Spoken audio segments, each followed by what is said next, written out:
Hello to all my friends at Cricbuzz. This is the World Test Championship Final. It's upon us. It's New Zealand up against India, and I cannot wait. Harsha Bogle and myself will be bringing you plenty on Cricbuzz chatter throughout the next probably 6, 7, 8 days.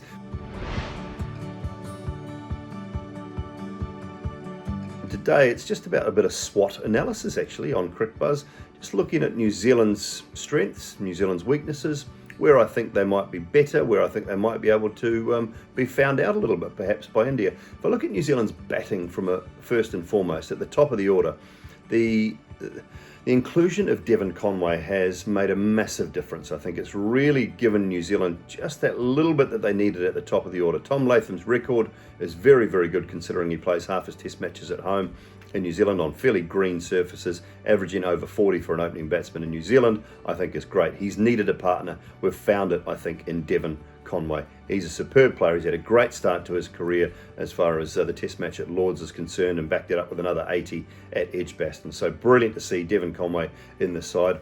We all know about Kane Williamson. Strength, strength, strength, whether it be spin or pace. His only little worry has been his form away from home. That might be the one thing that India look to exploit.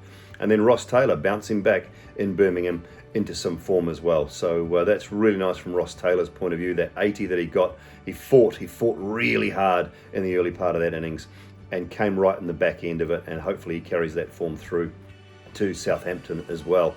From the pace bowling point of view, that trio of Trent Boult, Tim Southee, Kyle Jamieson have been outstanding. You throw Neil Wagner in there as well. You've got three guys in excess of 200 wickets, and Tim Southee actually over 300 test match wickets. You add Kyle Jamieson in, and that's been the X factor from New Zealand's point of view, with that extra pace and height that he delivers. Yeah, it's not super quick, it's 135 to 140, but it's from 6'8", and it's difficult, it's awkward, and he's just getting better and better. He bowled really nicely with the Duke's ball at Lords, and I think he'll look to continue that. The New Zealand bowlers have all got used to that Duke's ball, as the Indian guys will as well. They'll be in their intra-squad games doing a good job getting used to that Duke's ball, the swing, the seam. It does act differently, so you do need to get used to it.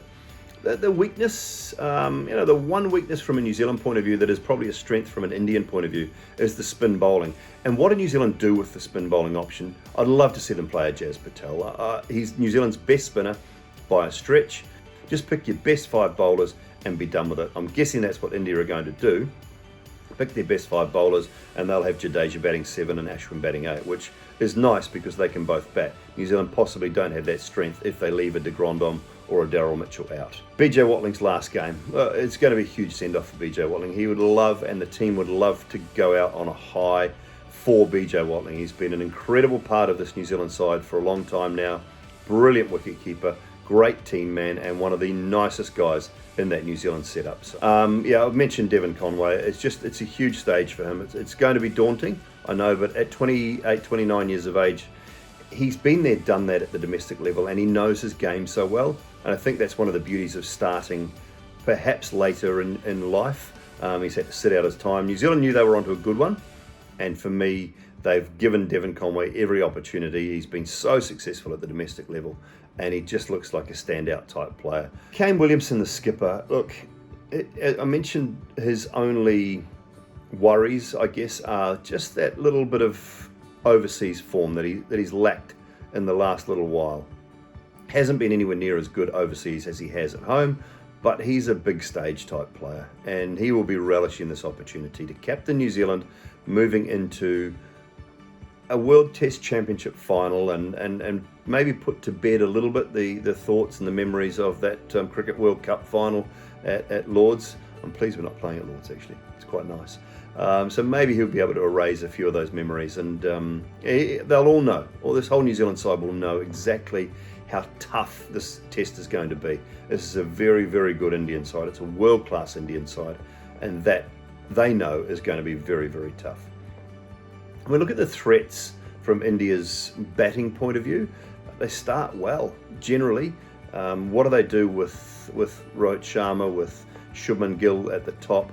What New Zealand will be looking to do is basically get that ball swinging. If New Zealand can get the Duke's ball swinging, they will trouble Rohit and Shubman Gill at the top, I think.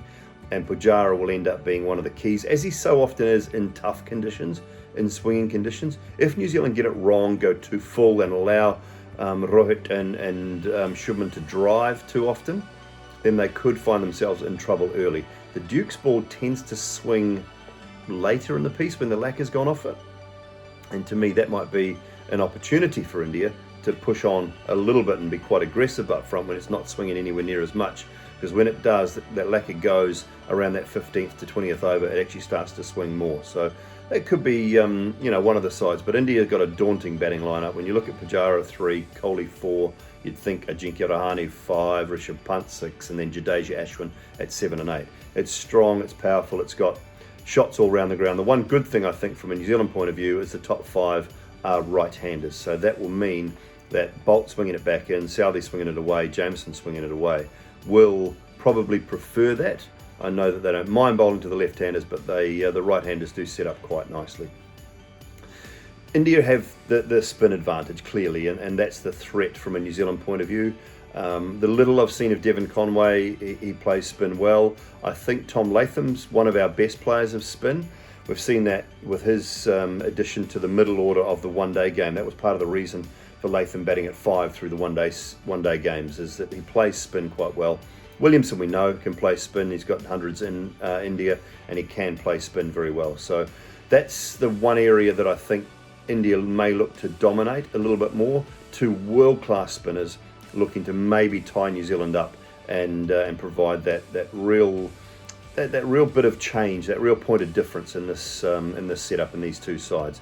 India's got absolute quality spin. It's the one thing New Zealand lacks. Well, there's so much more lined up from Harsha and myself on Cricbuzz Chatter. We look forward to building up to this test match and look forward to bringing you just some little insights throughout the test match as well. Hope you've taken something out of this, and really looking forward to more on Cricbuzz.